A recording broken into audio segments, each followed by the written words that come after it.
Tonight we step barefoot onto a shore no map officially names. The sand here is strangely cool, even though the sun just dipped below the horizon. The waves hum in a rhythm that doesn't match any tide chart. And just behind you, tucked between two jagged cliffs, is a cave with carvings that don't quite belong to any language you've seen.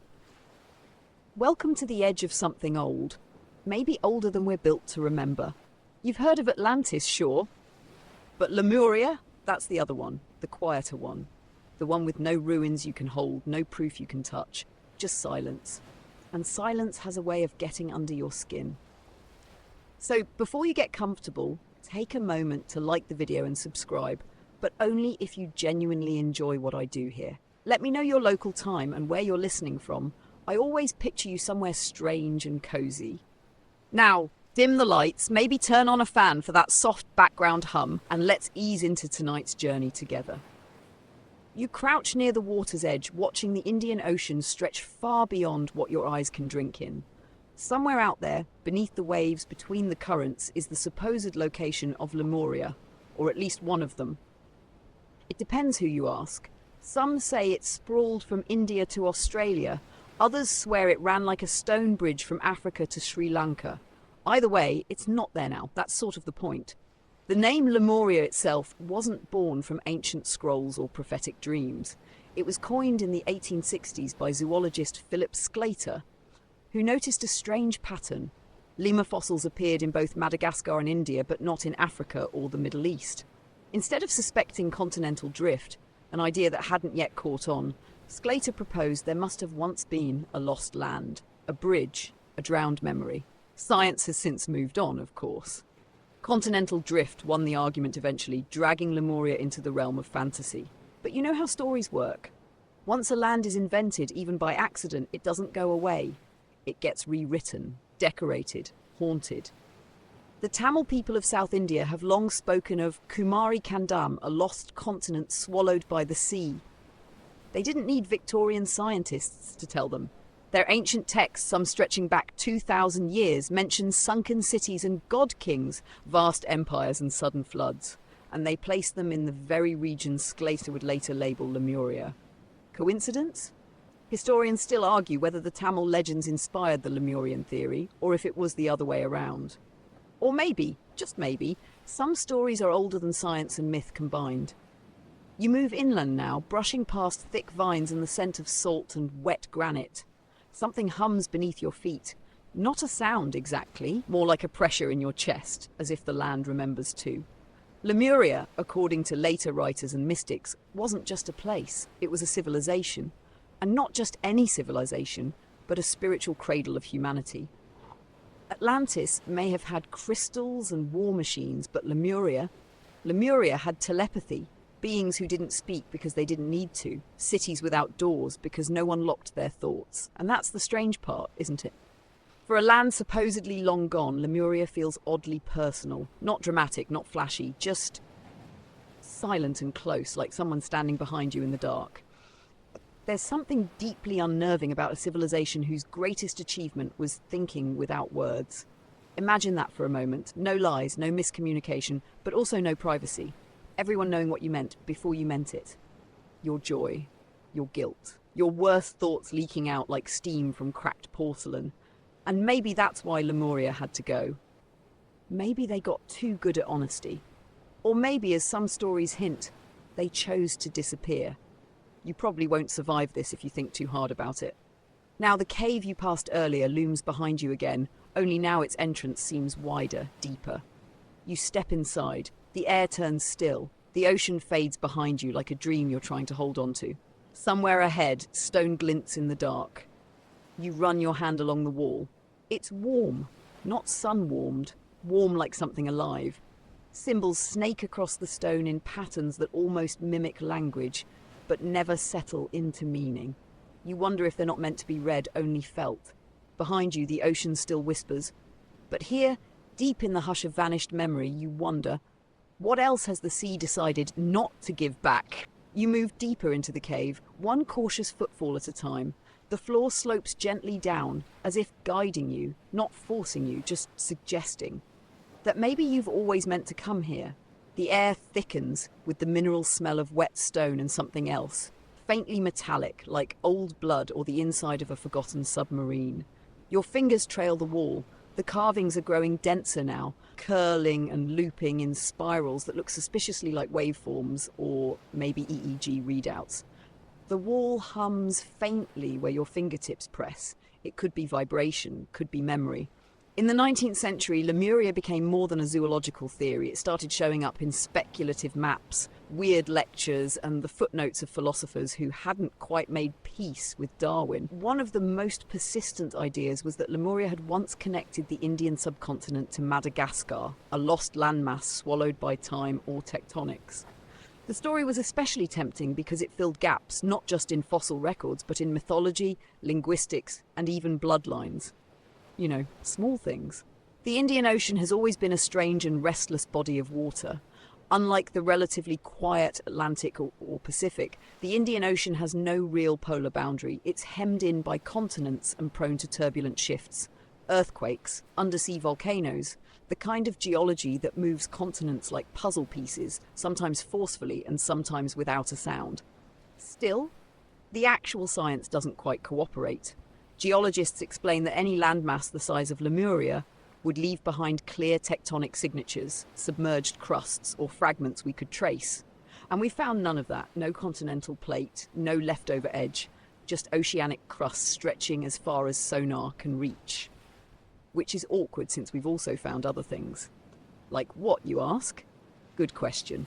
In 2001, marine archaeologists off the coast of India discovered what appeared to be man-made structures submerged beneath the waves near Dwarka, a city already rich with legends of divine submersion. The sonar images showed geometric formations, right angles, what looked like walls and roads. Some scholars rushed in with excitement. Others cautioned that nature can get oddly good at right angles if you give her a few thousand years and a volcanic eruption.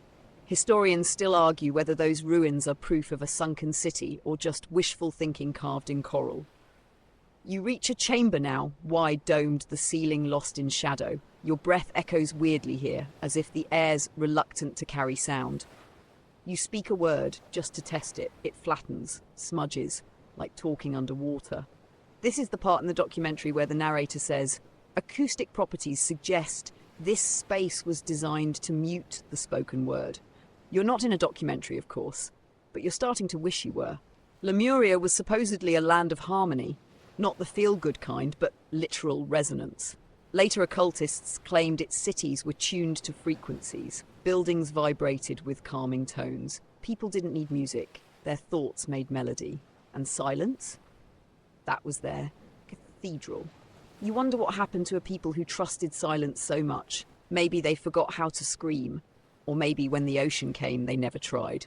The cave slopes again. Now you're walking a narrow bridge of stone that juts into darkness. The floor on either side drops away into what looks like bottomless water. Not black, though. This water glows faintly, an unnatural green like deep-sea bioluminescence or a rave for jellyfish. You lean over. The glow shifts with your thoughts, or seems to. You think of fear and the water darkens. You think of wonder. It flickers like fireflies. You think of leaving, and the path behind you tightens subtly. Yeah, definitely not normal water. Some fringe researchers insist Lemuria was never a place in the tectonic sense, but a psychic continent, real in the way a dream is real while you're dreaming it. They argue Lemuria still exists in a layer of consciousness, accessible through meditation, astral projection, or highly suspicious YouTube playlists featuring flute loops and whale sounds. According to this view, Lemuria didn't sink. It shifted into another vibration. It's still here. You just don't have the bandwidth to see it. Of course, that theory assumes a lot about your spiritual Wi-Fi. You stop at a raised stone platform etched with the familiar looping carvings. In the centre lies a flat slab with a bowl-like depression. The inside of the bowl is smooth and glassy, but when you lean closer, it's filled with what looks like liquid mercury. Not sloshing, still, like it's waiting for something. Maybe you. You don't touch it. Smart choice.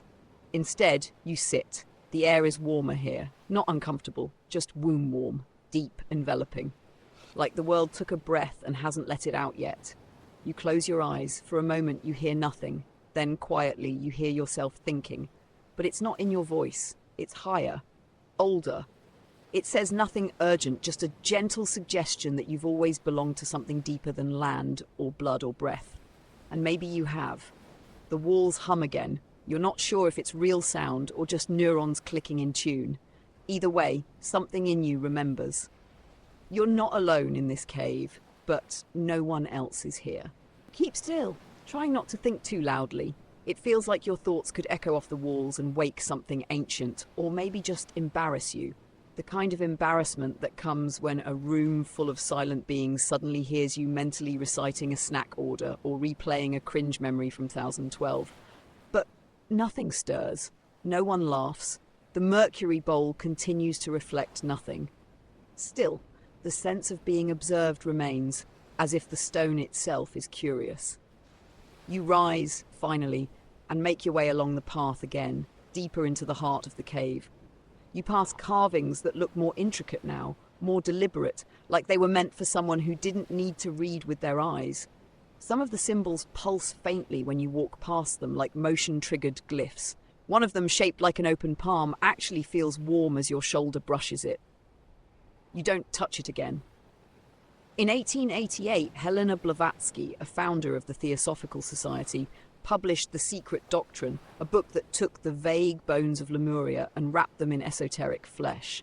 According to her, Lemurians were not just ancient people, but a whole root race of early humans, telepathic, deeply spiritual, and physically massive.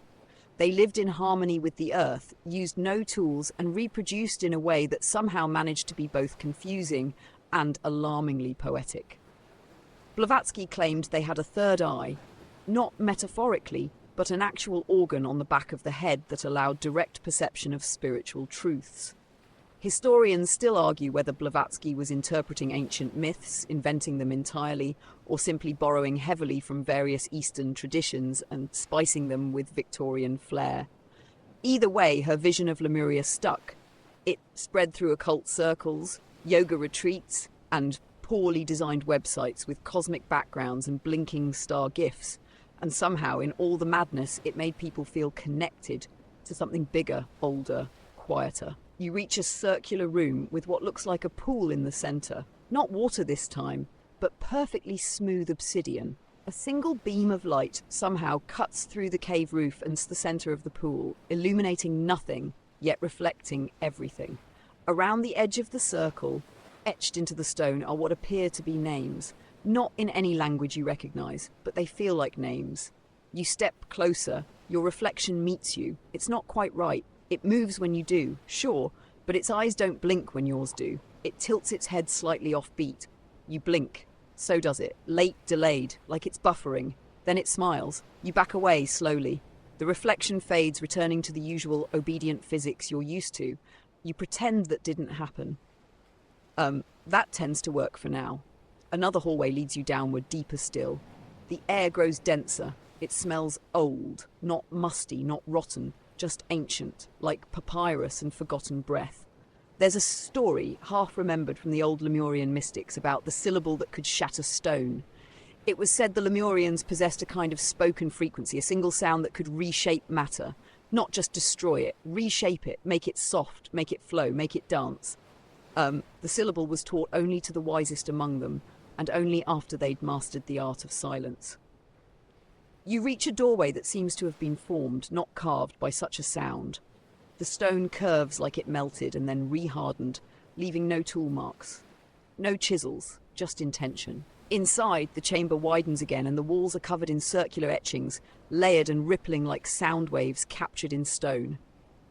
At the centre of the room stands a plinth, and atop it a crystal shaped like a tuning fork, though much taller than you.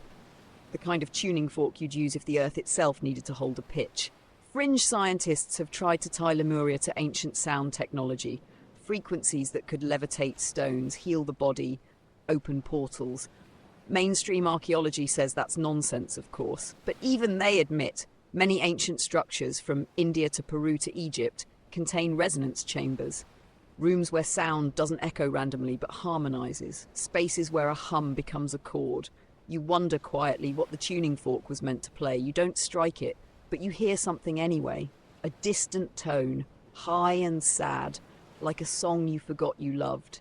It seems to come from the walls, from the air, from nowhere. Your chest resonates slightly as if you're being played like an instrument. Not painfully, more like... You're starting to get the sense Lemuria wasn't a place of power in the usual sense. Not temples and gold and thrones, but something softer, stranger. A civilization not of conquest, but of calibration. Not warriors, but receivers. And then, as quickly as the hum came, it's gone. You exhale, not realizing you'd been holding your breath. Back at the tunnel, you glance behind you one more time. The tuning fork does not hum again. The pool does not reflect anything wrong. The symbols stay dim, but now you're starting to hear something different. Not in the cave, in your mind. Like a whisper that isn't made of words. Like something waking up after a very long time. You pause. There's no voice exactly. No echoing greetings traveller in dramatic baritone, but something brushes your thoughts, lightly. Like fingers over piano keys testing for the right note. You've never had your brain politely knocked on before. It's not unpleasant, just unfamiliar. Whatever it is, it doesn't push. It waits. You step back into the tunnel, senses heightened. Every wall seems to thrum with potential, as if it's watching or listening for how you'll respond. There's a quiet agreement here. If you don't think about it too hard, it won't scare you. Which is probably why your brain immediately starts doing exactly that. In the late 1800s and early 1900s, Victorian England was obsessed with things it didn't understand. Seances, psychic photography, crystal skulls, and Lemuria slotted neatly into this cultural craving for the mystical unknown. The idea of a race of telepathic ancients, wise, gentle, serene, offered a kind of spiritual counterweight to the industrial smoke and soot of London life. The Theosophical Society, fueled by Blavatsky's writings, promoted the belief that Lemurians were our spiritual forebears. Not just ancestors, but examples. Humans before we learned to lie, apparently. Some claimed Lemurians didn't just exist in the past, they'd evolved, or rather moved on. Not in the Darwinian sense, but vibrationally. According to Theosophy, Lemurians became energy beings, capable of existing in higher dimensions, telepathic, ageless, and naturally allergic to materialism. Historians still argue whether these ideas were ever meant to be taken literally, or if they were symbolic of humanity's search for higher consciousness. Spoiler alert, most of it reads like Victorian fan fiction crossed with a spiritual TED talk, but it caught on, especially in the West. Because if you're going to invent your own ancestors, why not make them psychic, peaceful, and extremely tan? You duck beneath a low archway where the ceiling dips suddenly. The passage here is narrow, the walls tight. It feels like walking through a throat made of stone. You swallow instinctively, just to prove you can. A faint glow appears ahead, a steady greenish light. You round the corner and enter a low chamber filled with mist. The floor is covered in shallow water, just enough to soak your shoes and make your steps sound embarrassingly loud. At the far end is a stone dais, rising barely knee-high. And on it, because of course there's something on it, rests a headpiece. Or maybe a crown? Maybe a crown. It looks almost modern. Smooth metal, iridescent in the glow, no gems, no spikes, just a sleek circlet with small indentations along the inside rim. You don't touch it, you're not that curious, but you kneel beside it, examining the carvings etched delicately along its outer band. You recognize one of the symbols. You saw it earlier, near the tuning fork. You close your eyes, and just for a second, you imagine placing the headpiece on your own head. And in that instant, your mind doesn't go blank. It goes full. A rush of impressions floods in. Not words, not visions, just the weight of knowing. A feeling like you've suddenly remembered a language you never learned, or that someone else's memories just strolled into your mental living room without knocking. You open your eyes. The crown hasn't moved. You haven't moved. But your heartbeat is a little too loud now. A popular belief among modern Lemuria enthusiasts is that the Lemurians used crystal technology, not to store energy in the way we think of batteries, but to transmit consciousness, thoughts, emotions, memories, crystal skulls, quartz tablets, entire temples built from resonant minerals. Supposedly these weren't just decorations, but tools for psychic communication. And the headgear? Maybe an interface, maybe a receiver, maybe a souvenir.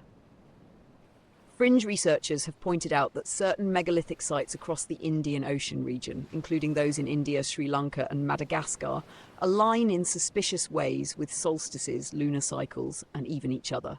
Some claim this proves an ancient cultural network. Others say it's coincidence, or the Earth messing with us. You rise, careful not to disturb the circlet. You don't need to wear it, something already connected. The room begins to feel smaller. The mist thickens. You get the sense you've stayed too long. As you step out, the glow fades behind you. Not like a light turning off, but like an eyelid closing. Back in the main tunnel, your thoughts feel bigger. Not louder, just more aware. Like you're not thinking at the cave anymore, but with it. That's when you hear the voice. Still not a voice, technically, just a shape inside your thoughts. It doesn't say hello, it doesn't ask your name, it simply nudges a concept forward. You are not the first. You stop. Well, that's not encouraging, but somehow doesn't feel like a warning. It feels like an invitation. You're reminded of something strange. A theory proposed by 20th century mystic W.Y. Evans Wentz, who believed that Lemuria didn't vanish. It retreated, waiting patiently in hidden chambers, guarding knowledge humanity would one day need again. And if you believe that, well, it makes this whole cave feel a lot more like a library than a tomb. You reach the next bend in the passage. It opens slightly, revealing what looks like a broken staircase, one that descends into total darkness. And of course, you step down. Because if Lemuria left something behind, you want to know what it was, or who. The first step creaks beneath your foot, not from age, the stone is solid, unmoving, but from some buried instinct inside you that really doesn't like stairs vanishing into darkness. You pause, take a breath, then descend. The darkness doesn't feel empty, it feels thick like walking through a fog made of memory. As you move downward, the air grows warmer again. Not like a furnace, more like the hush of deep earth, the kind of heat that comes from being close to something ancient and buried. It smells faintly of cinnamon and iron, which should be unsettling, but somehow just feels inevitable. Halfway down the stairs, you hear it again. That voice without voice. It's more coherent this time, like it's learning your mental accent. Still no words, but a series of impressions. Balance, collapse, silence. You continue. When you finally step off the last stair, the ground opens into what can only be described as a cathedral. A massive vaulted chamber, far too large to exist comfortably beneath a coastal cliff. The ceiling is lost to shadow, but faint lights flicker. No torches, no bulbs, just tiny pulses that hover like sleepy fireflies. They move when you move, not away from you, with you. At the centre of the space, illuminated in a wash of soft blue glow, stands a towering structure. A crystal spire, maybe 3 stories high. Clear as glass, but somehow denser, refracting the ambient light into thin beams that scatter like whispered thoughts across the walls. This is what you came for. The crystal pulses softly and you feel it before you hear it. A subtle shift in the air pressure around your temples. Then the thought again. You are not the first, but you may be the last. Now that's comforting. Theosophists believed that Lemurians weren't just ancient, but guardians. That they preserved wisdom from a time before speech, before writing. A kind of knowing that didn't need to be explained, only felt. This crystal, if the stories are true, is one such archive. Not of books, not of scrolls, of minds. Entire personalities encoded into resonance, consciousness stored like a song. You step forward. In the early 2000s, divers near the coast of Yonaguni, Japan, discovered what looked like massive underwater terraces and ziggurats carved into the seabed. The formations had eerily precise angles, right-angled stairs and sharp edges. Some believed they were natural. Others swore they were man-made ruins, part of an ancient city now swallowed by the Pacific. One fringe theory even connected Yonaguni to Lemuria, because of course it did. Everything mysterious and underwater eventually gets linked to a lost continent. That's just the rule. Historians still argue whether the Yonaguni structures are simply volcanic formations sculpted by millennia of erosion, or something else entirely. You get why. The mind wants to find pattern, especially when the pattern looks like a forgotten temple. You're standing before the spire now. It towers above you, utterly silent, but your thoughts feel organized, like your brain just got alphabetized. Memories bubble to the surface that you hadn't thought of in years. your first time seeing the ocean. A dream you had as a child of floating through a tunnel of light. A quiet moment in a library where you were sure for just a second that the books were listening. This spire doesn't demand anything. It doesn't glow dramatically or whisper riddles in Elvish. It just exists, like a tuning fork waiting for someone to hum the right note. And you wonder, is that what Lemurians were? Not conquerors, not kings, just listeners. You reach out, slowly, cautiously, and press your palm to the crystal. It's cooler than you expect, not icy, just smooth and deliberate. The second your skin makes contact, your body feels suddenly weightless, like you're underwater without getting wet. The chamber fades around you, not into darkness, but into white, a void, but not empty.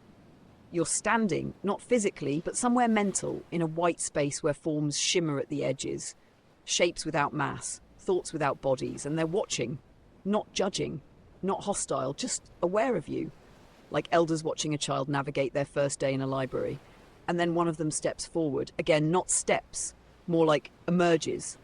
A presence, female, or close enough to it for your mind to shape the impression. Draped in long strands of light. Her eyes are galaxies, but kind ones. She speaks, sort of. You receive the message. You carry noise, but also the capacity for stillness. You try to respond, mentally, politely, but your thoughts feel like spilled soup in comparison. She gently pulls them into order. Then she asks, not with force, but gentle curiosity, why have you come to remember what you chose to forget? Your chest tightens, you don't have an answer, but she's not offended. If anything, she's amused. The question is the key. The answer is still forming. The light fades.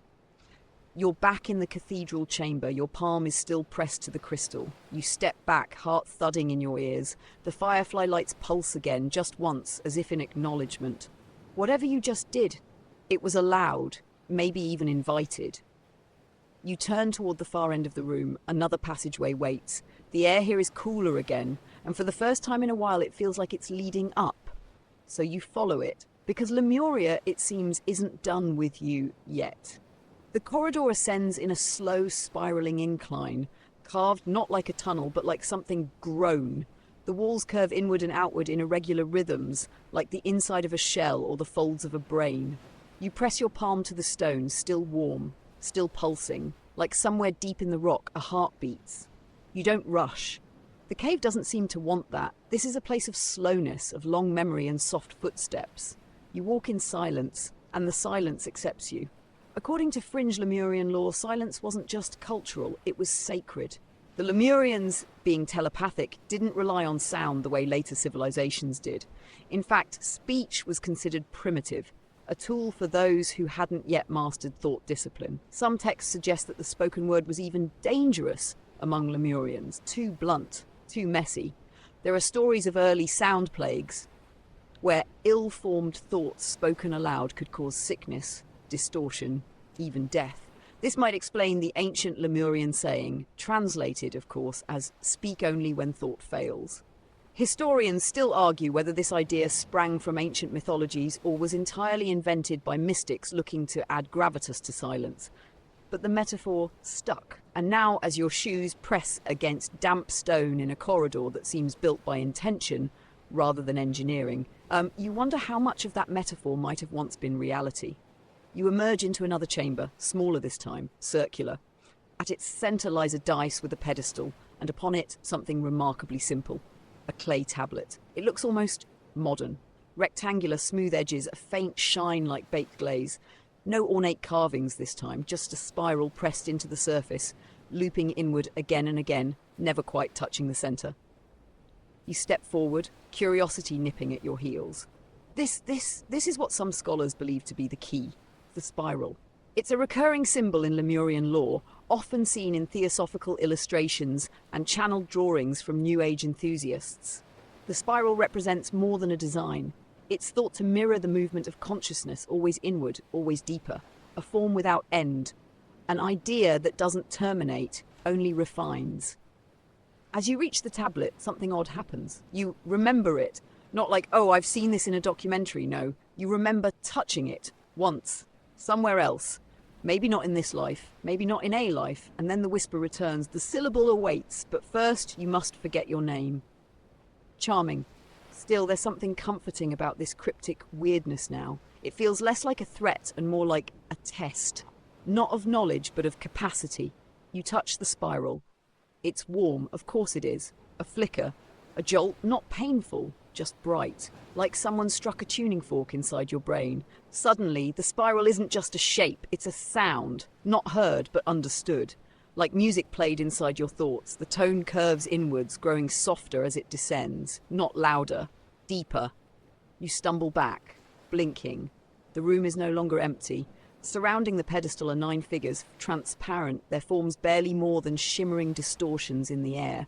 They don't speak. They don't move, but they observe. You feel it. You are being watched. Not with suspicion, with hope. Each figure wears the same circlet you saw earlier. Each holds a staff with a crystal tip. Each hums, not audibly, but psychically. Their thoughts are like perfume, soft, layered, impossible to contain. Remembering you. And just when your legs begin to consider the possibility of bolting, the figures fade. You're alone again, almost. The spiral still pulses on the tablet. And now, somewhere in the distance, far back the way you came, a deep resonance begins to swell. Low, rich, not mechanical, organic. Like a throat beginning to sing. This is the syllable. You don't hear it, you know it. They called it Venor, if the later mystics got it right. A sound that wasn't a word, wasn't a command, but a key. A vibration that could unlock not just stone, but memory. Not memory like birthdays and grocery lists. Memory like instinct, like species memory. The kind of knowing you inherit from the bones up. You can't say it aloud. Not here. Not now. But the crystal spire from earlier, that was just one note. This is the full chord. You back away slowly, not out of fear, out of reverence. Because something in you is shifting. Not like being filled, but like something long buried is finally rising. You take one last look at the spiral, then turn toward the next passage. It beckons, and this time, you don't hesitate. Because the spiral wasn't meant to be understood all at once, only followed. First time in a while, you feel a breeze. It curls around your ankles like a curious cat, then rises gently to your face, carrying with it a trace of salt, a whisper of kelp, and something faintly floral. You hadn't realized how long it had been since you smelled the sea. The presence of the ocean doesn't comfort you, though. It feels more like a reminder. Something above still waits, but not before the past finishes what it started. The corridor leads into a chamber unlike the others. This one feels lived in. Not ceremonial, not sacred. Domestic. There's furniture carved directly from the stone. Benches that curve like waves, a long low table, shelf-like formations rising along the walls. No dust, no decay, as if someone might return at any moment, continue steeping tea or humming thoughts into crystal bowls. You approach the shelves. And embedded in the rock are dozens of orbs, glass-like but cloudy, humming gently under your gaze. You reach out. One vibrates when your hand draws near. You pause. It pulses again. It's asking for something. A memory, maybe? You close your eyes, not entirely sure why, and think softly of a moment you've never told anyone. That time you got lost at age 6, not in the mall or a city, but in your own backyard. How the trees suddenly felt too tall, how the sky stretched in all directions, how the world grew too big too fast, how you panicked, and how just before your parents found you there was a stillness. One moment where you felt strangely watched but safe, like the trees themselves remembered you. The orb lights up, faintly, then goes still again. Okay, weird, but also kind of beautiful. Some modern interpretations of Lemuria describe memory stones, crystalline objects said to carry emotional imprints rather than visual data. The idea being that Lemurians didn't store facts or pictures, they stored feelings, the sadness of a goodbye, the warmth of a shared sunrise, the ripple of a silent apology.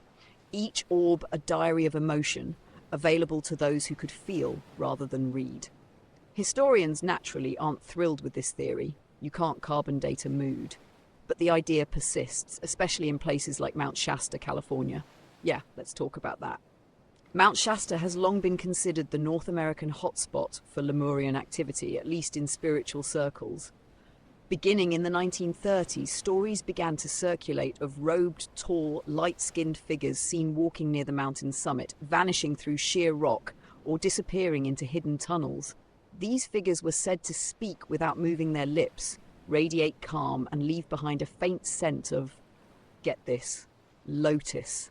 People swore they'd met Lemurian descendants there, that they lived underground in crystal cities, that they monitored the surface world, waiting for the right moment to return. Skeptics chalked it up to tall tales, desert air, and a few too many mushrooms. But the stories remain, and you have to admit, Mount Shasta's not the worst place to build a secret base. Nice views. You sit on the stone bench now, letting the soft hum of the memory orbs settle into the quiet. It's the first place that feels restful, like a space not designed to impress or intimidate, but to live in. You imagine someone sitting here thousands of years ago, knees drawn to chest, head tilted back, not thinking anything at all. Just being. And that's when you notice it. The back wall of the chamber has a door, almost invisible, a perfect seam carved with such precision it disappears into the stone. Except it's cracked open, just slightly. Of course it is. You rise. As you approach, the hum of the memory orbs fades and something else replaces it. A pressure, not painful, not sharp, but insistent, like standing too close to a subwoofer, except the sound is in your thoughts. You push the door open. Behind it is a long hallway of light, actual light. No torches, no crystal, just a pale, clean glow that seems to come from the very air. This isn't the past anymore. This is something else. Modern Lemurian mythos suggests that some structures still exist, not just underwater or in the ether, but physically intact, hidden in caverns, tucked into impossible places, preserved through frequency, intention, or sheer will. Places that wait, not to be found, but to be understood. This hallway feels like one of them. As you step inside, the door closes behind you. No sound, no slam, just finality. And ahead, a humming so low, it might just be your own blood remembering how to listen. The hallway of light is impossibly clean, not sterile but purposeful. The floor feels smooth beneath your feet, almost soft, like stone that has forgotten how to be hard. The glow doesn't flicker, it doesn't hum. It simply is, as though someone long ago perfected light and then left it here to shine forever.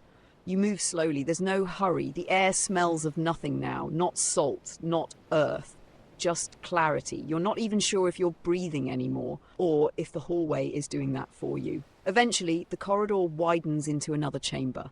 And here, finally, are the figures. 3 of them. Tall. Still. Featureless in the sense that they have form, but no hard edges. Like fog frozen in humanoid shape. Each one stands around a circular platform carved from some pale glass-like material that shimmers faintly even without the hallway's glow. They don't turn as you enter. They don't beckon, but they know you're here. You know they know. Theosophical texts once claimed that the last Lemurians didn't die with their land. They ascended. Not in the beam of light, white robes kind of way, although, let's be honest, that image is persistent, but through the refinement of their vibrational frequency. They became light bodies, consciousness unbound from dense matter, still tied to Earth, but no longer visible unless they chose to be. Some believe these beings still exist, watching from other dimensions, guiding those open enough to feel their signal. Mount Shasta, the Himalayas, the Indian Ocean, they're said to be points of entry, where their frequency slips close enough to ours that something leaks through. A voice, a dream, a strange hallway under a forgotten cliff.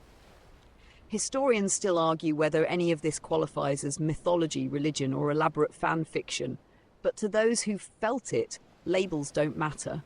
You're in the room now. The figures don't speak, but they don't need to. One steps closer. It has no eyes, no mouth, just presence.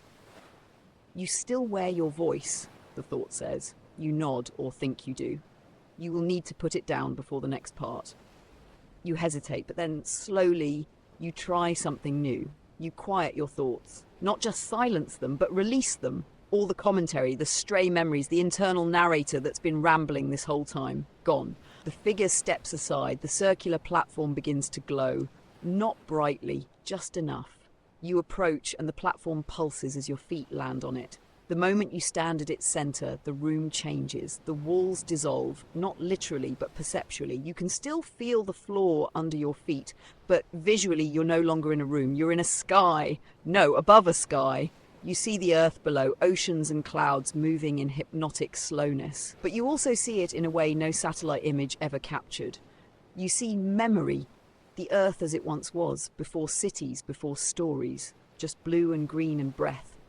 Then beneath the ocean something shifts. Land rises, not suddenly, not dramatically, just enough to catch the light. A continent, slender and serpentine, connecting what will one day be India to what is now Madagascar.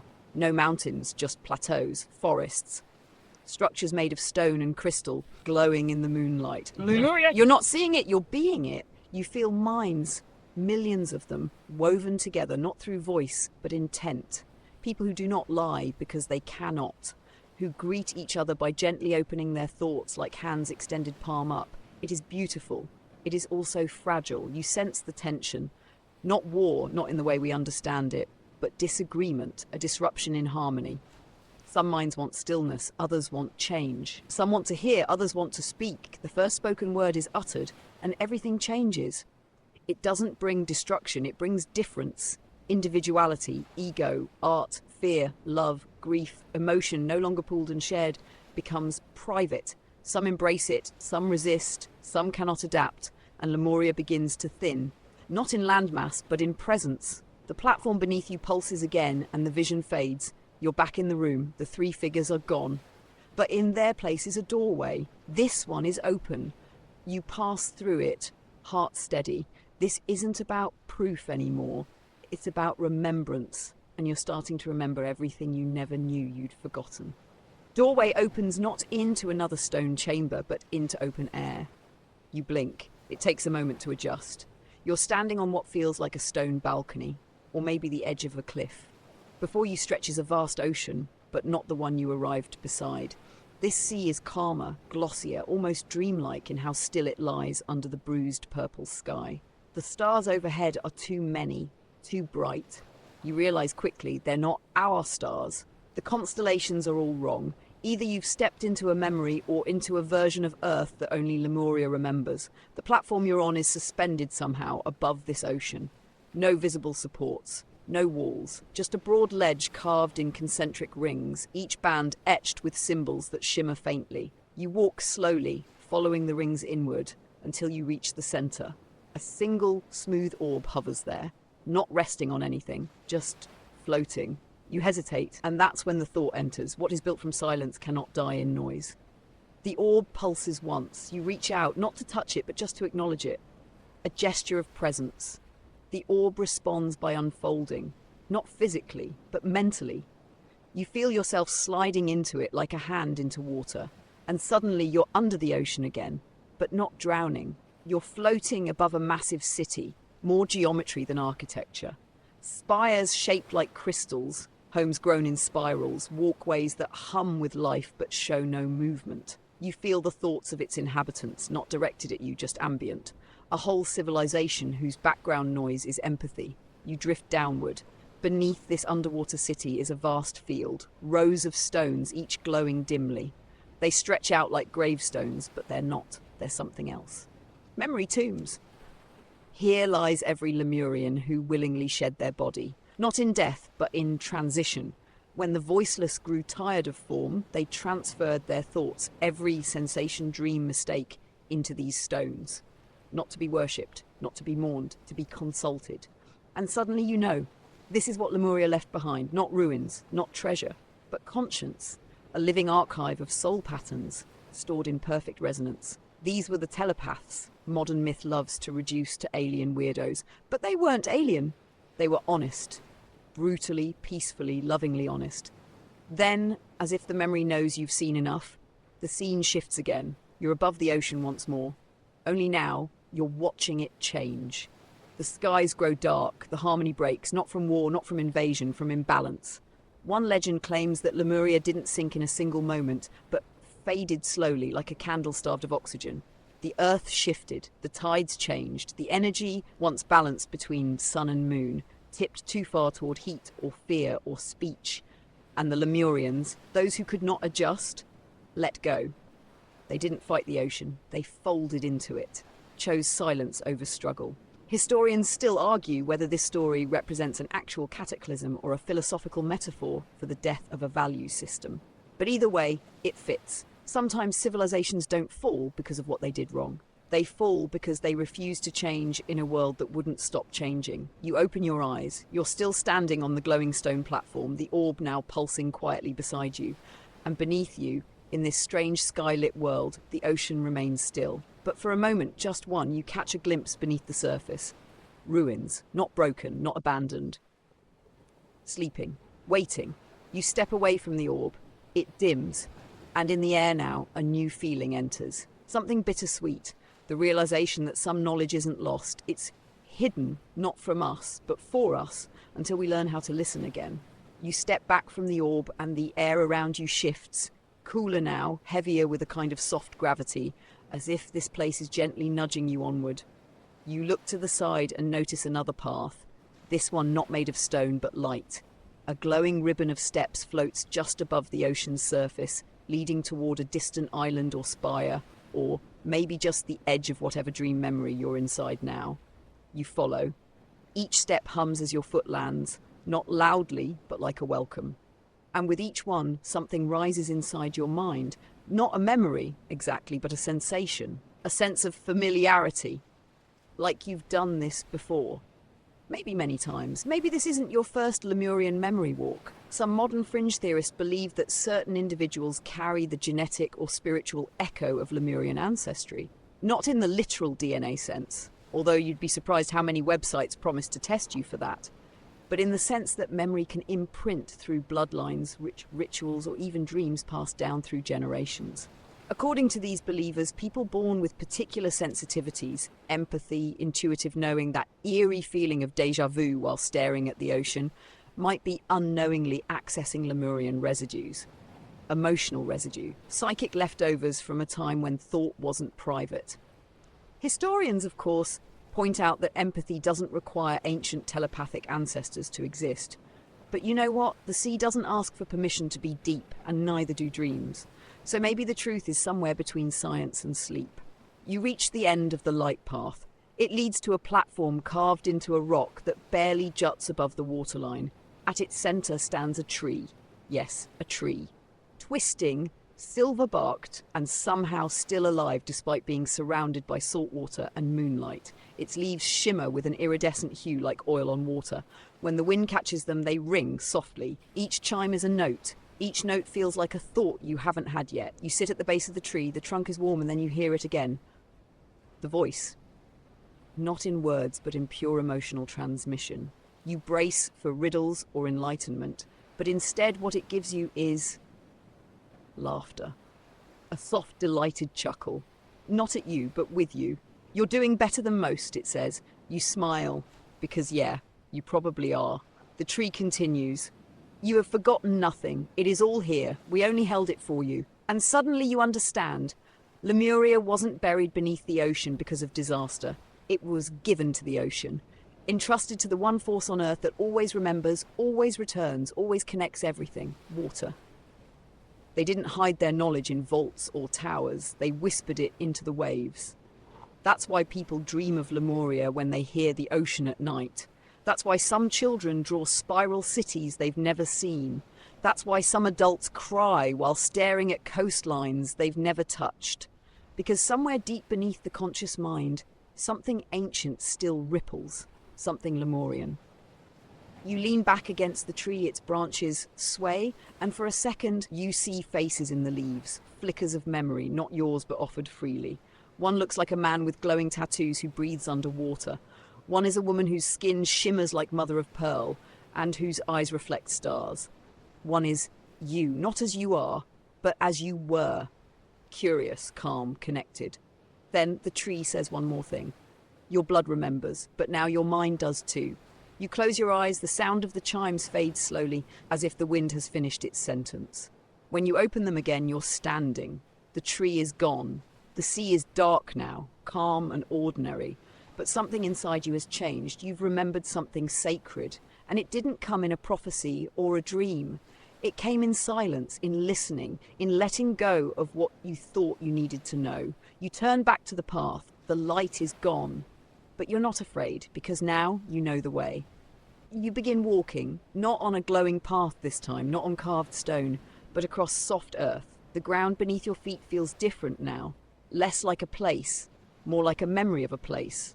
Every step lands with a muted hush, as though the landscape respects your silence. Ahead, the terrain rises gently. Rolling hills shimmer faintly under that strange Lemurian sky. Off to the left, a river moves, not with the mindless rush of water there, but with intention. Its current curves around mounds and stones as if remembering them. You wonder briefly if even the water here is sentient, or at least attuned to old griefs. Somewhere nearby, a bell chimes, not metal, not mechanical, more like the resonant ring of a thought that's finally been understood.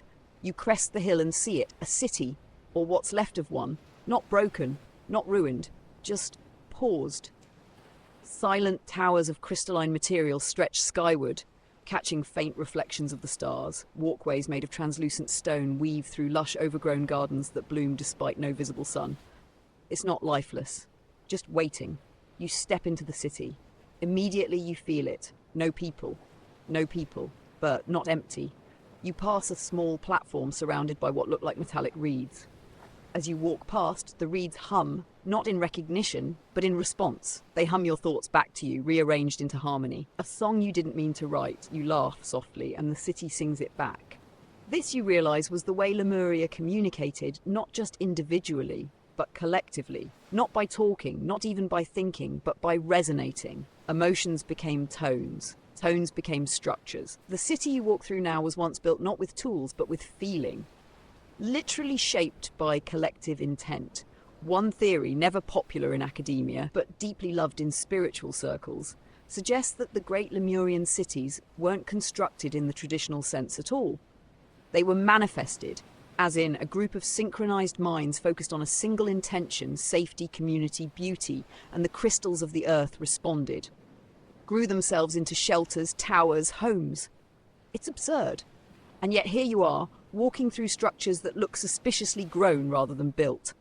Historians still argue whether these ideas were inspired by misunderstood temples, drug-induced visions, or just metaphorical dreaming. But as you brush your hand against a wall that seems to pulse with remembered joy, it doesn't feel metaphorical at all. You reach a garden courtyard, perfectly circular, lined with still glowing stones. At its center is a shallow basin, maybe a pool or a mirror. You peer inside. Your reflection stares back. Only it's not you. Not exactly. It's a version of you. Same eyes, same shape, but calmer, clearer. Wearing a garment of woven light and patterns that shimmer like soft thunderclouds. And this version of you does something strange. They think at you. You feel it. You chose to forget for good reason. The image shimmers, but the forgetting is over now. You try to respond, but it doesn't want to reply. Only recognition. The reflection lifts a hand, not a wave, a gesture, a goodbye, then vanishes. You blink. The pool is just water now, still but unmagical, reflecting the starless sky. You rise, unsure how much time has passed, maybe hours, maybe lifetimes. You walk on, past abandoned dwellings with walls that echo back your emotions, past libraries with no books, just long corridors filled with vibrating glass, past towers that seem to lean slightly when you pass, like old friends too tired to hug but still glad you came. And then you find the gate. It stands at the far edge of the city, a simple arch carved from the same shimmering material as the rest. But etched into it is something different, a single spiral. This one is smaller, tighter, complete. You step through and everything shifts, not violently, just completely. You're not in Lemuria anymore, not physically. But you didn't leave it either. You carry it now. Not in your hands, but in your resonance. Beyond the spiral gate doesn't open with fanfare. No blinding light, no celestial choir, just stillness. You're standing in a field. Ordinary grass, ordinary wind. The sky overhead is blue. You're blue, not the silvery Lemurian sky you'd come to expect. There's a tree nearby, gnarled, familiar. You've seen this tree before, in dreams, in childhood drawings, or maybe just at the edge of memory. You're back in a version of the world you know. But something is different now. You are carrying something, not physically, not even mentally. It's more like a shift in pressure, an afterglow of having stood beside something that didn't need to prove it existed. And that's when you realize the memory of Lemuria isn't fragile. It's deliberate, designed not to overwhelm, but to linger, not to declare itself, but to wait until you're ready to hear it again. You walk forward and each footfall feels heavier, more rooted, like the ground recognizes you now, not as a trespasser, but as someone who remembers. There's a popular belief in Lemurian spiritual circles that some of us return to Earth life not to discover, but to reintegrate. That Lemurian souls, whatever that means, are reborn among us not as prophets, but as reminders. Not to teach, but to resonate gently, helping the world remember what it's been taught to forget. Historians still argue whether that's wishful thinking or just cosmic narcissism. But some of the most sensitive, kind-hearted, quietly powerful people you've ever met, they've never called themselves Lemurians, but they carry the same stillness. You wander now, letting the wind carry your thoughts sideways. A path appears through the field, nothing grand, just a dirt track flanked by flowers and the occasional chirping insect. You follow it, not because you have to, but because it feels like the next part. Up ahead, a small house sits by a stream. You know that house. It isn't famous, it doesn't appear in any of the visions or myths, but it matters. You've never lived there, but somehow you've always belonged there. You approach the porch and there's a figure waiting, a silhouette, familiar but unplaceable. The closer you get, the more you realize it's everyone, every Lemurian guide, every light being. Every version of your own consciousness, gently folded into one presence. They speak. You will forget most of this. You nod. That makes sense. But not all of it. A pause. The resonance remains. And just like that, they vanish, not into smoke or sparkles. They're simply no longer needed. You sit on the porch and the chair creaks just like you expected it would. You look out across the stream. The world is quieter now, not because it changed, but because you did. You understand why Lemuria doesn't scream to be believed, why it left no towering monuments, why it chose the ocean instead of the sky, because anything loud could be disproven.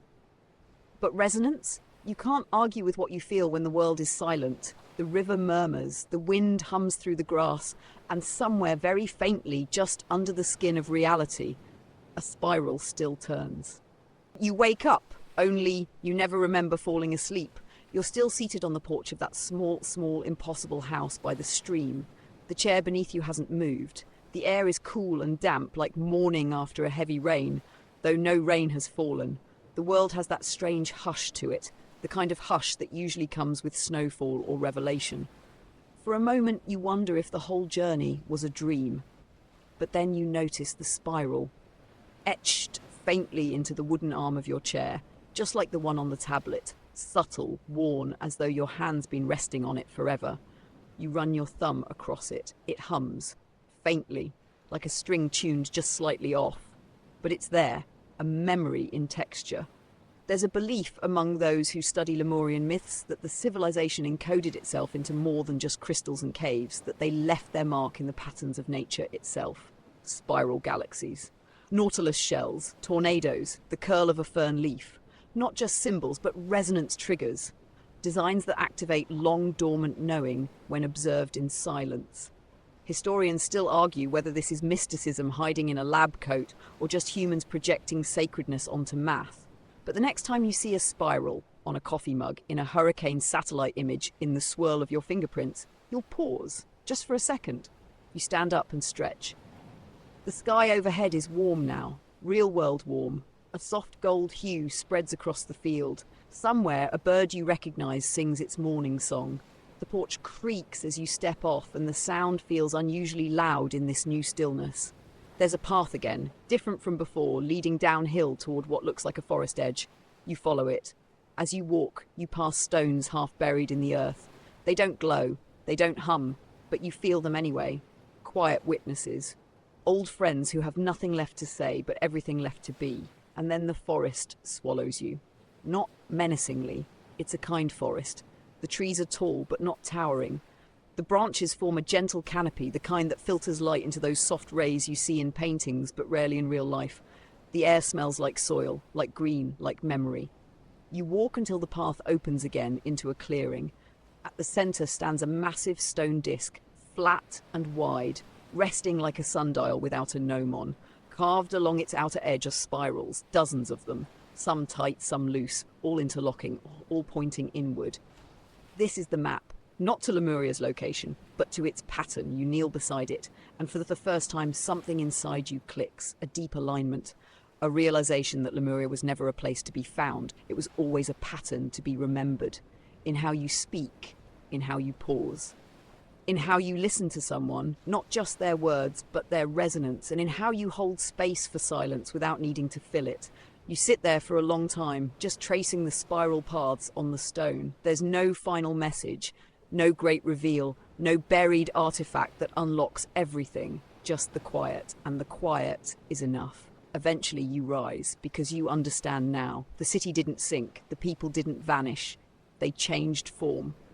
They became the memory itself, and now you're part of it. Not because you discovered Lemuria, but because Lemuria remembered you. The clearing behind you fades as you walk, not disappears, fades, like a mist lifting gently, slowly, as if it was never meant to be held too tightly. You don't look back, not out of fear, but because it feels like you finally read the last page of a very old, very personal book. There's no need to reread it just yet. The words are already with you now. The path ahead leads through denser woods, and for the first time in a while, you hear familiar sounds, crickets, wind chimes, the distant call of a bird that actually exists in your world. The forest is still dreamlike, but now you're returning to something closer to the waking mind. But Lemuria is still with you. Not fading, just integrating. You remember a peculiar claim from some New Age circles that Lemuria isn't a lost civilization, but an ongoing experiment in consciousness. That it never ended, it merely shifted dimensions, pulling itself inward like breath before speech. The land is gone, they say, but the frequency remains. And anyone who aligns with it can access its wisdom, not through archaeology, but through intention. It's an odd idea, but as you walk through this quiet wood with the spiral still etched faintly on your palm, no longer glowing just there, it doesn't feel so odd. Historians still argue whether these beliefs are spiritual allegory or hopeful mythology. But history itself, as you're beginning to understand, isn't always about what happened. Sometimes it's about what we're finally ready to remember. You come across a stream, narrow and clear, and crouch beside it. You scoop a little water into your hands and bring it to your lips. It tastes like nothing. And then everything. You sit for a while, just listening, not to voices, not to stories, but to presence. That subtle hum you first felt when you entered the Lemurian caves. That background stillness shaped like kindness. And it reminds you, Lemurians didn't need temples. They were temples. Their cities weren't places. They were relationships between each other, between sound and silence, between intention and matter. Even now, there are people, quiet ones, who live as though Lemuria never left. You might have met them, that stranger whose calm felt contagious. The artist whose work made you cry without knowing why. The friend who always knows when to hold space and say nothing. Not reincarnated priests or psychic monks, just people tuned to a frequency the rest of the world forgot to listen for. You rise and continue on. Eventually the trees thin and you see a hilltop. You climb it. At the top there's a bench, just a simple wooden bench facing out toward an endless valley. And next to it, an old radio, the kind with a hand crank and a dusty dial. You sit, you turn the dial slowly, and for a moment it's just static. Then softly you hear it, a single tone, not music, not language, just a hum, the same pitch as the tuning fork. You sit in silence, listening. The radio isn't picking up a broadcast, it's picking up you, amplifying the part of you that remembered the way back. And with that hum, everything that happened, the cave, the crystal, the crown, the city, folds inward, neatly, gently, not erased, just stored, in resonance. You turn off the radio. The silence that follows is the kind that fills, not empties. A soft echo remains in your chest, the same kind you heard under the sea, the same kind that whispered, "You are not the first, and now you won't be the last." You stay on the bench for a long time. The valley below stretches endlessly, layered in soft greens and golden haze. It's not Lemuria, not literally, but the way the light pools in the distance, the way the breeze carries nothing but peace, it feels like a world still holding on to the echo of something older, something gentler. Eventually you stand. The hum from the radio has faded, but you still hear it inside your chest, like your heartbeat has picked up a second rhythm, quieter, slower, not competing, just accompanying. You walk again, this time without guidance, no spirals, no light paths, no ancient beings, just forest floor beneath your feet and the sense that you're not returning, not really, but continuing, because Lemuria was never meant to be a destination. It was a state of remembering. And now you remember how to walk in silence without feeling alone. You pass through a thicket, brush catching at your sleeves, sunlight filtering like warm breath. And then you reach something unexpected. A door. Just a door. Freestanding. No building, no frame. Weathered wood, pale hinges, leaning slightly to one side. It's absurd. It shouldn't be here. But then again, nothing on this journey should have been. You walk around it once, just to make sure it's real. It is. On one side, a knocker shaped like a spiral. On the other, nothing. Just emptiness. You reach out, grasp the spiral, and knock once. The door swings inward, quietly, respectfully, and behind it is your own home. Not a metaphor, not a dream, your actual home. The hallway, the shoes, the framed photo by the door. You step through and stand there for a moment. Everything is familiar. Everything is normal. And yet, you're not quite the same. A part of you, some deep, quiet chamber, now resonates differently. And the world feels it, subtly. The hum of your refrigerator sounds like a memory. The tick of the clock is slower. The light filtering through the curtains bends like it remembers an ocean that never forgets. You take off your shoes, you sit, and that's when you notice something, not in your room, in you. The telepathic silence hasn't left, it's just become yours. And in that moment, you understand what Lemuria left behind, not crystal technology, not ancient wisdom carved in stone, not forgotten cities beneath the sea. They left permission, permission to be soft in a loud world, permission to feel deeply and speak sparingly, permission to remember that connection doesn't need a password, it needs presence. You sit with that for a while, and then like a gentle wave, a new thought enters. Now you carry it, not just the memory, the resonance, and slowly, like someone lighting a candle in a cave, the realization dawns. You don't have to teach it, you don't have to prove it, you only have to live it. And others will remember too. Maybe not all at once, but one day somewhere between the waves and the wind, the spirals and the silence, they will find it in themselves and recognize it in you. You wake the next morning. The world has returned to its usual rhythms. Cars passing outside, birds calling too early, coffee dripping somewhere just a little too slowly. But there's something different now. You're still tuned in. Not in the dramatic, crystal vibrating, spirit channeling way. Nothing levitates when you walk into the kitchen. The cat doesn't start speaking Lemurian, but you feel it. The silence between things hums a little louder. The spaces in conversations feel more sacred. Even your own thoughts seem slower, less crowded, more like gentle suggestions than urgent commentary. You glance around the room. It's your space, familiar, cluttered in the usual ways. But there's a new presence here now. Stillness, not empty, just ready.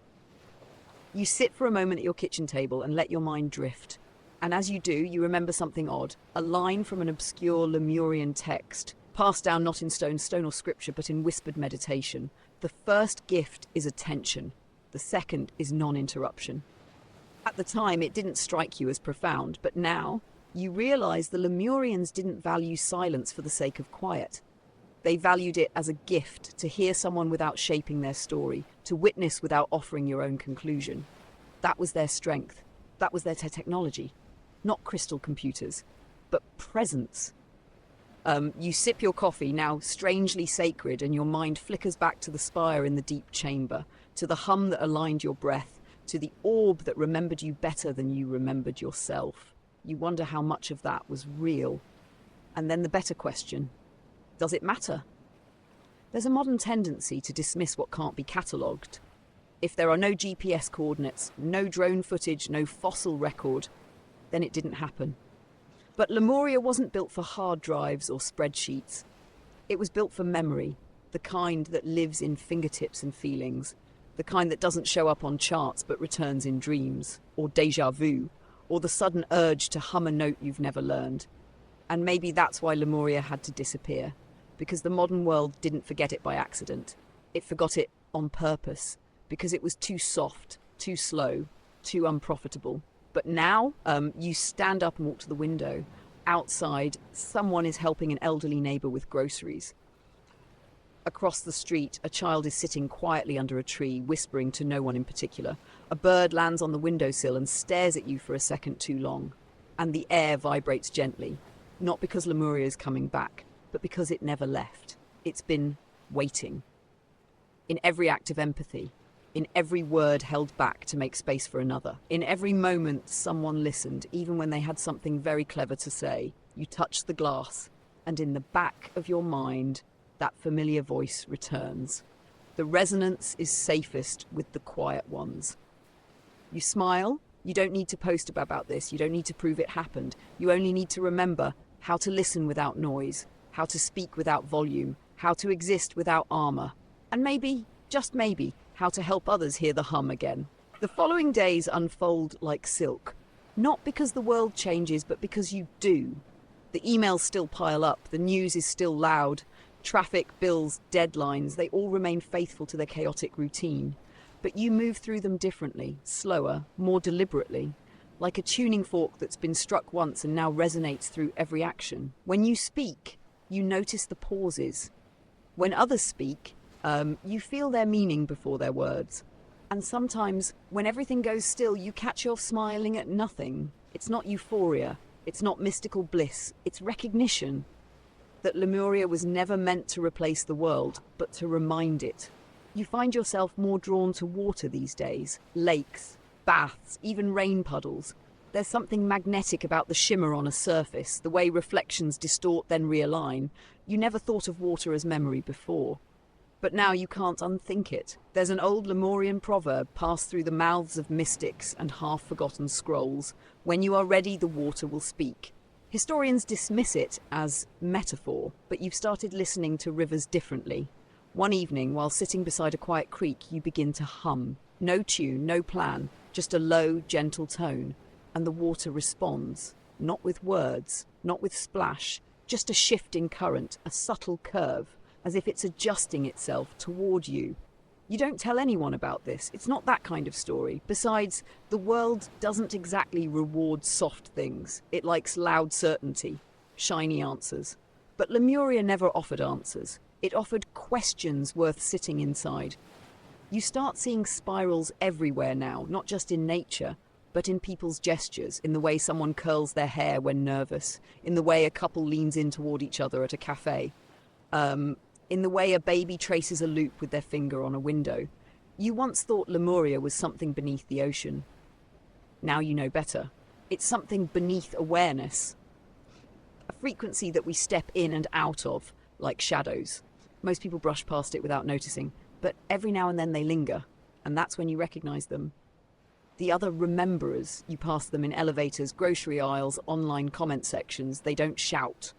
They don't seek followers, but their presence settles like warm sand. One offers you a pen when yours runs out, wordlessly, instinctively.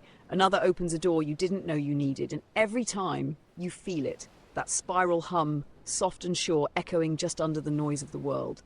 Lemuria's legacy isn't a place or a myth or a warning. It's a behavior, a tendency toward gentleness, a muscle memory of harmony, a stillness that doesn't wait for permission.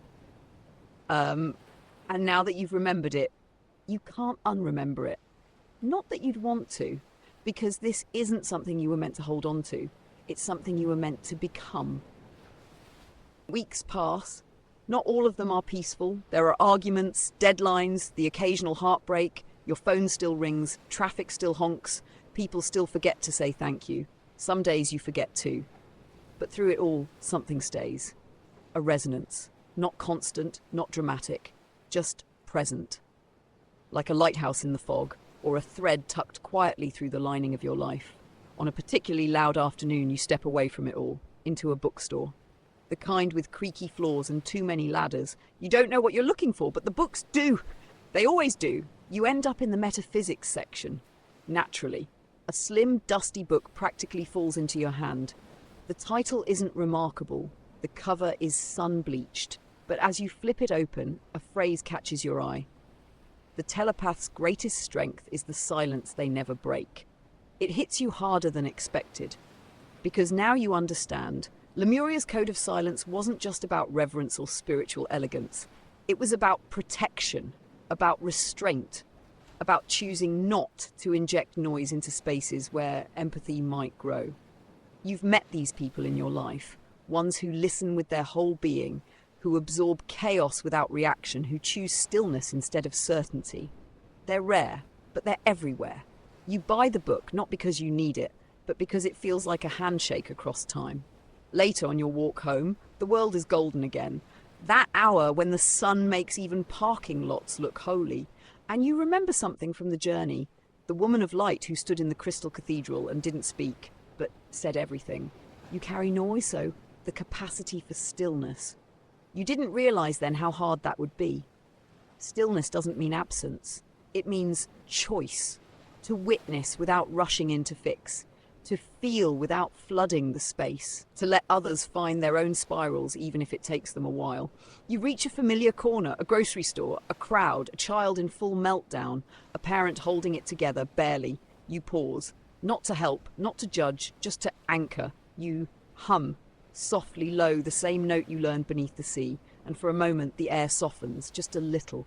No miracle, no cinematic change, but the child's sobs shift into hiccups, and the parent exhales like they haven't in hours. You keep walking, not because you're trying to be a healer, but because you remembered how to hum when the world forgets. Somewhere behind you, someone else hears it. Not consciously, just enough to carry it forward. This is how Lemuria lives now, not in ancient stone, but in subtle tones, in gentle people who choose resonance over reaction, and in those who know. You don't need to be heard to be understood. The days continue, not louder, not quieter, just fuller, but in a different way now. Before, full meant overstimulation, messages, noise, pressure, the constant churn of productivity. Now fullness means something else, a quiet layering, like meaning settling into the seams of your life, unnoticed but ever present. You begin to notice how many things in the world are designed to pull attention outward, flashing screens, notifications, outrage masquerading as urgency. But the Lemurian part of you, the remembering part, has grown skeptical of urgency. It listens before reacting, it waits before responding, and sometimes it doesn't respond at all. Not because it's apathetic, but because it's listening for something deeper. You meet someone new, in a coffee shop, at a bus stop, online, doesn't matter where. They're kind, open, strangely familiar. Not because you've met before, but because their presence doesn't ask anything of you. It allows, you say something, nothing profound, just a passing thought, and they don't jump in with their opinion or a solution or a story of their own. They just nod. And in that nod, you feel seen, not analysed, not evaluated, just witnessed. A Lemurian, maybe? Or someone tuned to the same quiet station. You part ways and you don't exchange numbers. You don't need to. Because the resonance was the message. There's a theory, obscure and rarely cited, that Lemurian consciousness operates like a distributed network.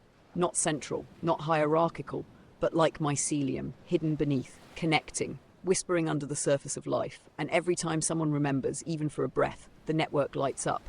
Historians laugh at this. Neural fungi? Global psychic Wi-Fi? But you felt it. When someone makes eye contact in a moment of collective grief and no words are needed. When you hold someone's hand and both of you know, silently, everything. When a song you've never heard before knows exactly what your soul needed to cry about. You walk through your days with a new kind of awareness. Not a burden, not a calling, just a tuning. You become a keeper of spaces, not temples, not forums, just moments. A smile held an extra second longer. A refusal to escalate, a breath taken before the reply. And maybe that's the real legacy of Lemuria. They didn't store knowledge. They seeded practice, tiny actions, invisible harmonics. A society built not on rules, but on resonance. You don't teach it, you don't name it, you just do it. And in doing, you invite others back into a world they forgot they already knew. A quieter world, a kinder one where listening is holy, and silence is not empty, but sacred. It's evening now, the kind of evening that asks nothing of you. No obligations, no alarms, just the soft hush of twilighting itself over rooftops and windowsills, reminding the world to breathe. You stand outside your door, watching the sky shift from blue to lavender to something almost unnameable. There's a quiet breeze that feels more like a memory than weather. And you close your eyes. You don't try to go back to Lemuria. You don't need to. You've realised now it never was a place you could go, because Lemuria has always been an invitation. Not to believe, but to become. The spiral was never a map. It was a mirror. All those symbols, temples, telepaths, they were never trying to impress you. They were reminding you of what? Of this. You were never meant to carry the world alone. You were meant to resonate with it, to be part of its rhythm, not its machinery, to offer silence where the world shouts, to offer presence where the world hurries, to offer memory, not of data or doctrine, but of gentleness. You sit now somewhere familiar. The hum returns, not from crystals or spires or ancient voices, but from you, a steady pulse, a soft knowing. It no longer feels like something foreign echoing in your mind, it feels like home. And for the first time, truly, you understand what Lemuria left behind. Not ruins, not relics, but permission.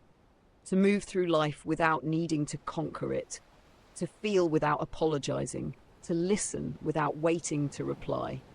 To be quiet, not because you're small, but because you are vast. And the vast know when to whisper. You don't need to explain this to anyone. You don't need to write it down. You just need to live in a way that lets others remember too. Through the way you pause, the way you look someone in the eye without flinching, the way you let their story be enough.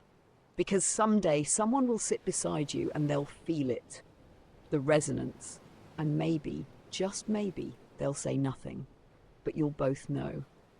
You remembered Lemuria and helped someone else do the same. Wind down. So now, as you lay back, your head resting gently into the pillow, let the weight of this story fall away. Let the hum of Lemuria soften into a low, slow breath. The spiral is still turning, but it doesn't need anything from you now. Not thought, not action, just rest.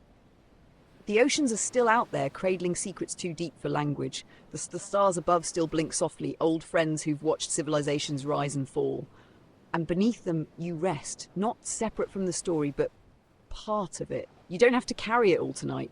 You only need to sleep. Let your breath follow that slow rhythm now, in and out, like tides, like memory. The silence you feel is not empty, it's full of ancient kindness. A kindness that does not ask you to be perfect, only to be present. You've walked a long path tonight, from caves to cathedrals, from myth to memory, from sea to self. And now, gently, without effort, you return to your own stillness. There's nothing more to learn right now, nothing more to remember. You've done enough. So let yourself drift, back into your own body, back into your breath, back into sleep. And if, in your dreams, you see a faint spiral etched in stone, just follow it. It knows the way home. Sweet dreams.